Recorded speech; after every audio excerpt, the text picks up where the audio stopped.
So I bet you're guessing what I'm driving. So it is a Ducati 899 Panigale. It's 2015. I got it basically December of 2015, and I just haven't had much time to ride it or do too much to it. It's kind of been sitting, actually. I was going to do some other upgrades. The only thing that's changed on this one is the fairing, the rear fairing with the light. I took that, I got that changed out to have an integrated fairing with the tail light. Usually the fairing would come out and stick out from here, so I got that all taken out, and it's all done up in one fairing integrated thing. Bike is a great bike. I have really nothing bad to say about it. The fuel tank, I don't know, it feels like it's a little smaller than most of the other bikes. Other than that, I think it's the same size, it's a little lighter, it's a lot more nimbler, you know what I mean, but like it's a little bit more nimble than some of the other Gixxers and Hondas I've rode. But the other ones I've had were like a 600 RR Honda and a Frankenstein Gixxer, and then another like 750 Gixxer.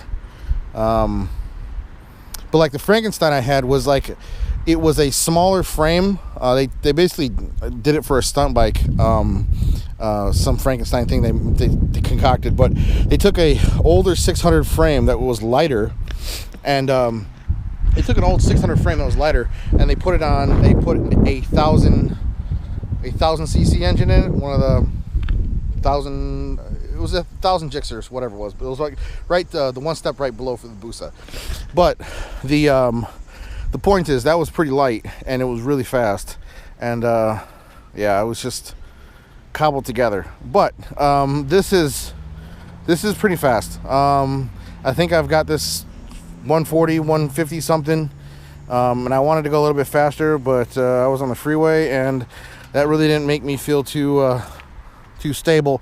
And by the way, I was on the freeway in Mexico, so just to let you guys know, I don't speed, because speeding's bad, right? Yeah, speeding's bad, unless it's in Mexico.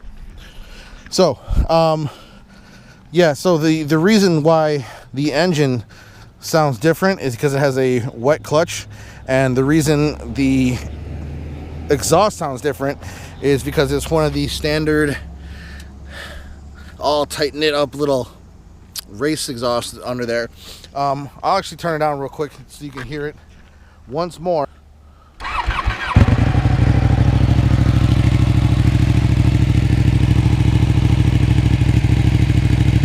It doesn't whine like a Gixxer or a Honda. It has that higher pitch. It has a more throatier to it.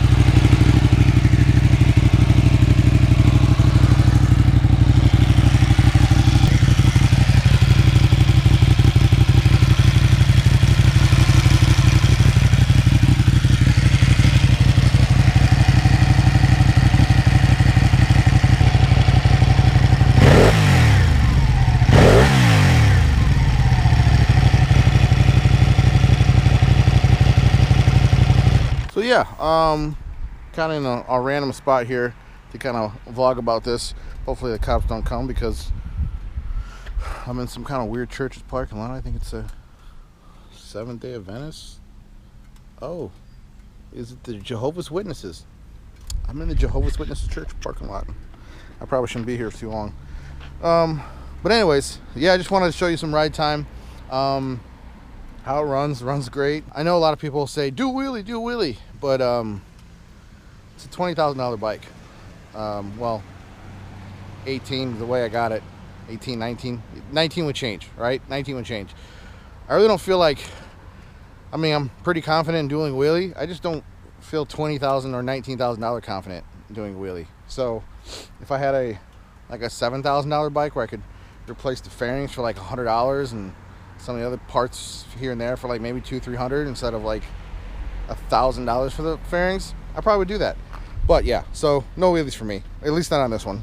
The only cool thing I have noticed about this bike when I was getting it is the frame and the engine are together. There's like no There's no other frame to this.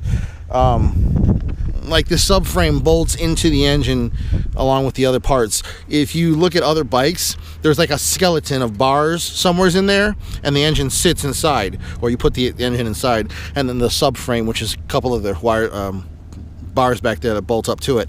This is kind of all together. So if you fuck up or mess up the engine alignment and anything like that, or the subframe that tweaks any of these stuff in here, you might have to just get a whole new engine, which is great for like overall creation and like rideability, but I don't know about repairing.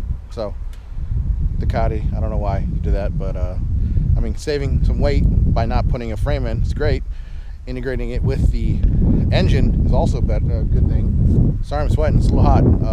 It's like 80 something, no wind. So yeah, other than that, just want to let you guys know a little about it.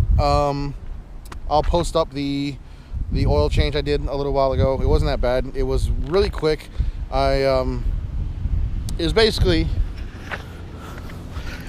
took off all these fans right here, and inside right about there's a little 2 bolts, pops out, oil filter pops out, replace it, put it back in, filter on the bottom. I mean, it's not that very hard. It's just when I did it, every time I needed to do it, I didn't have a tool. So, you know, it just shit happens. Every time you think you have something, you're missing one thing. So, and that happened like 2 or 3 times. So I had to put different parts of it together. Just to kind of sum everything up. Hopefully I'll have more content, more things out there, kind of giveaway things. But yeah, if you like anything I got, if you don't like anything I got, comment down below, like it, subscribe, and watch the channel. Hopefully I'll come out with a whole bunch of more stuff that you'll like. All right, Rap 517, it's Nico. Peace.